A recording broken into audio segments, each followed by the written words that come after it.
In the name of the Father, and the Son, and the Holy Spirit.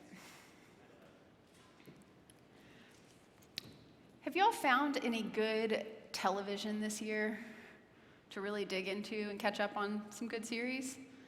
How about any good novels? Read any good novels lately? It's a pretty good way to spend a pandemic year trying on somebody else's story. And it's no surprise because we are story people. All human beings are storytellers. It's how we make sense of the world, telling stories about ourselves and our experiences, listening to stories. As Christians, we build our faith around God's story and the story of how God has called and loved us. What are some of the stories that you tell? What are stories that you tell about yourself? If you had been at a party a long time ago now, and met someone new, they might have said, "Tell me a little bit about yourself." Part of our story is just information. And then, of course, we have defining stories. Your defining stories of your life. That's the stuff of family lore and big memories. The time someone's shenanigans upstaged the whole family talent show. Or the conversation you had with your high school coach that changed everything. There's the story of the first time you saw your person and knew that it was going to be a love story. There's the story of how you found your passion, when you did something brave, decided to maybe grow your family or try something you had never tried before. Defining stories.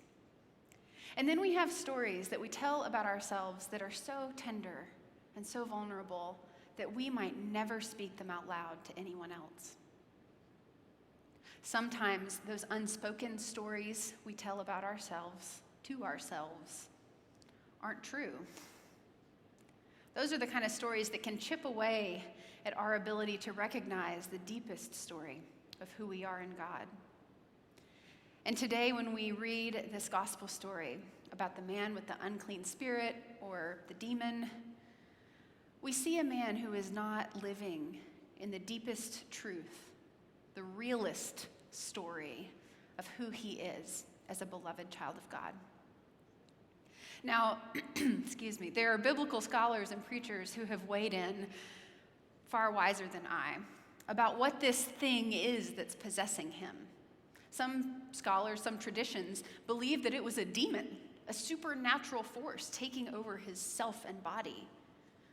Others think that this might be how the gospel writers, long before our contemporary understandings of medicine and mental health care, might have been trying to make sense or describe an untreated mental or emotional health emergency.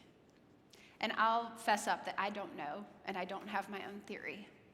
But what we do know about this poor soul is that he was isolated, he was out of control of himself, and he was speaking out and living into a story of destruction. Doesn't it just pull at your heart? Theologian Debbie Thomas notes that while we might not totally understand exactly what's going on in this scene, quote, "All of us suffer or have suffered under the bondage of spirits that diminish, distort, and wound us. All of us know or have known what it's like to lose agency, mobility, and dignity." When I read those reflections from her, I thought to myself, yes, and all of us suffer or have suffered under the bondage of stories that diminish and distort and wound us. When we get caught in harmful stories about ourselves, they can take on a life of their own. Have you ever had that experience?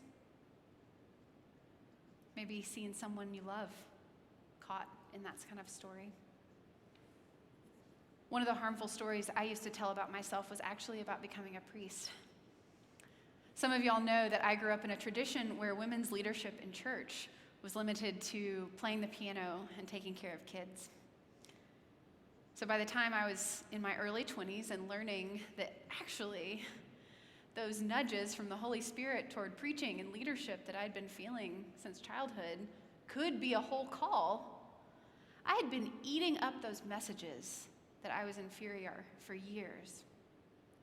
At that point, I was also studying religion and asking a lot of questions, really hard questions that nobody seemed to really like. Like, if women are equal to men, why not LGBTQ folks? Questions like, what are the doctrines that we have to agree on if we're going to be Christian? Questions like, what happens if I really love Jesus, but I don't know about church? So I got to the point where I was telling a story about myself that I was a woman with too many questions, and who would ever want to ordain that? No surprise that battling through that sense of call and story and harmful story took me to a place of a lot of anger and grief.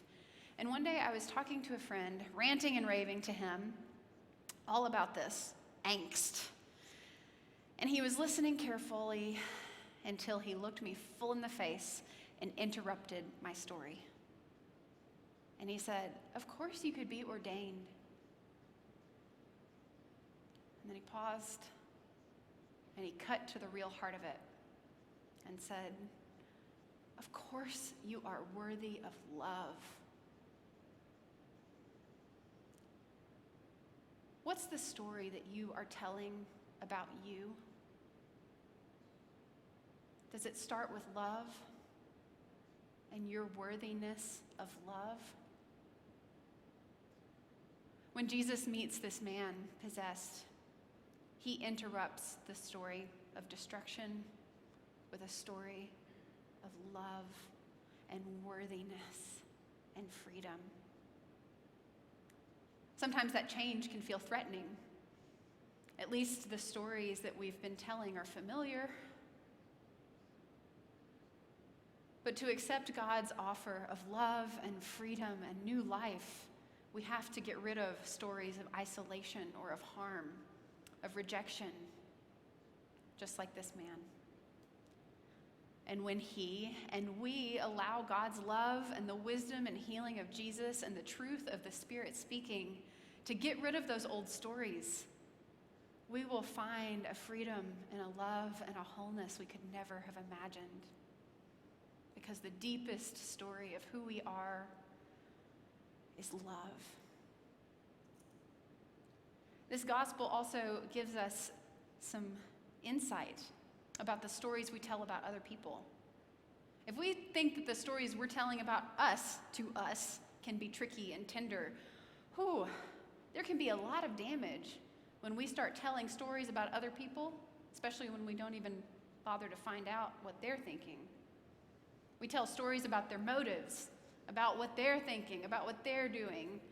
I can't be the only one who does this, right? What are some of the stories we've told about others? Did they turn out to be true or lead us to love? Those stories are actually usually pretty connected to the ones we've been telling about ourselves too. Even the neutral ones, like, oh, Suzanne's probably too busy to help me. Or, oh, Hugh, he always is so put together and knows just the right words to say. Even those stories that sound kind of nice, those can create distance between me and you. And then, of course, there are more dangerous stories that we tell about others. We've seen that in particularly frightening ways over the last few years in this season of political polarization and fringe extremism. There are lots of harmful stories of others questioning each other's education, core values, patriotism, Christianity, sometimes even questioning others' humanity. It can become downright demonic to find ourselves in a posture of accusation, like the voice we heard from Mark. Have you come to destroy? In her research on communication and vulnerability in relationships, Brené Brown points out that when we tell stories about others, it can become so detrimental to our relationships. And it is only when we can pause and acknowledge this is just the story I'm telling, that we are able to see more clearly and find a truer story together. And that is, after all, what Paul was trying to teach this church at Corinth about. His final conclusion for them was that they needed to be telling a different kind of story about their disagreements and their motivations. Don't let your freedom become a stumbling block, he said. Make a choice that protects and offers care. Give each other a little more benefit of the doubt. Have the conversation. Have a little more tenderness, because the truest story of the church is to be a community of love. Jesus wants to offer the man with the demon a fresh start and a new story, to live out a story of healing and wholeness and love. Paul wants to offer the church at Corinth a fresh start and a new story, to encourage them to live out a story of healing and wholeness and love. And when we too accept God's invitation to this new story from God, that deepest truth that we are loved, we can't stay the same. We will become storytellers of a new tale of hope and care about ourselves and about others. And we will see that God's healing work, yes, it does ask so much of us, but it will offer us a freedom and a peace that we could never have imagined.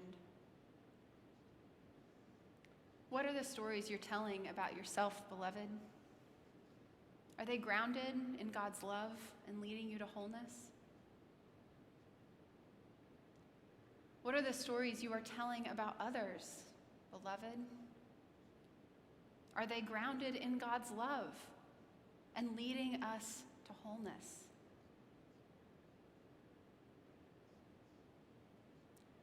Let's be storytellers with God. Let's accept Christ's invitation through the power of the Spirit to be a part of the story of love. In the name of the Father, and the Son, and the Holy Spirit.